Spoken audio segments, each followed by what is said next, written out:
What I'll just do now is very briefly just sort of bring things together a little bit.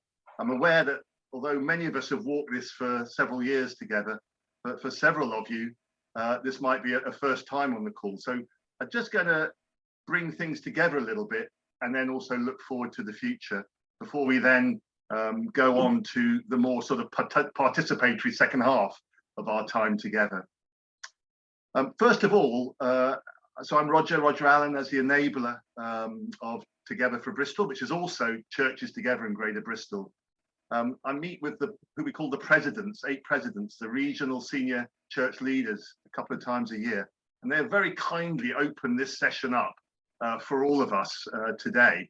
So that's Bishop Renford with the Black Churches. We really welcome his wife, Cynthia, with us today. We really honor her. And Bishop Viv, with Anglican, Ian Harris, Salvation Army, Bishop Declan with Catholic, Jonathan Pye, Methodist, Rob Scott Cook with the Celebration, Woody's Churches, and also Ruth Whitehead from URC. And they sort of we're accountable to them in a really blessing, door-opening way, and we're really grateful for the way we walk that together. I remember Roger Sutton came nearly 7 years ago, and we discussed the way the Bristol churches, and in those days, he said it really looked like a plate of spaghetti, he said, with all the different networks, whereas now it's much more coordinated, pulled together.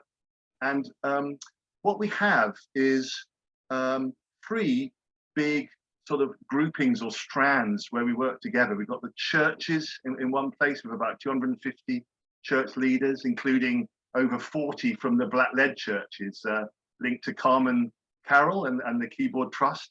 We also then have the prayer networks with about 15 or 20 networks facilitated by Derek and Sheena. And then we also have the 8 spheres of life. So the arts, the creatives, people like Erica facilitating, business and workplace with Jez and Tim, education with Jane, the family sphere with Sarah and Jane Old, the health sphere with Sheena and Claire, and sport with Akil.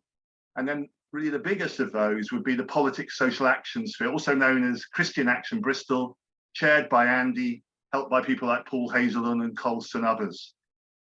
And within that, we have about 14 strands of social action. So that would be things like the environment or food poverty, homelessness and housing, working with prisoners, ex-offenders, street pastors, working with vulnerable women, and so on. So that's a real network of networks. So today, we've been partly celebrating what God and his people have been doing in Bristol over the last 5 to 10 years, especially since Marvin was elected as mayor and opened so many doors, most of which have been mentioned already. But we're also looking at that future vision. So really over the next 3 to 5 years, that top priority does seem to be connecting with recovery and renewal across the spheres of the city, led by Christian Action Bristol, with Andy as a link there with the mayor and council and city office, involving, as he already mentioned, other spheres such as the health sphere and education or family or business. And longer term, there's an emerging priority, if you like, a dual approach, a both and, which is sort of setting God's people free, where we are praying for more and more people to be set free. And our vision as Together for Bristol is to be transforming Bristol together. And within that, we're looking for the whole Christian community to be helping bring transformation or kingdom of God to the whole of life in the Bristol region. And we long to see that movement grow from hundreds of us involved to thousands of everyday Christians becoming more and more strategic and coordinated to see God's kingdom come here in Bristol as it is in heaven. So watch this space.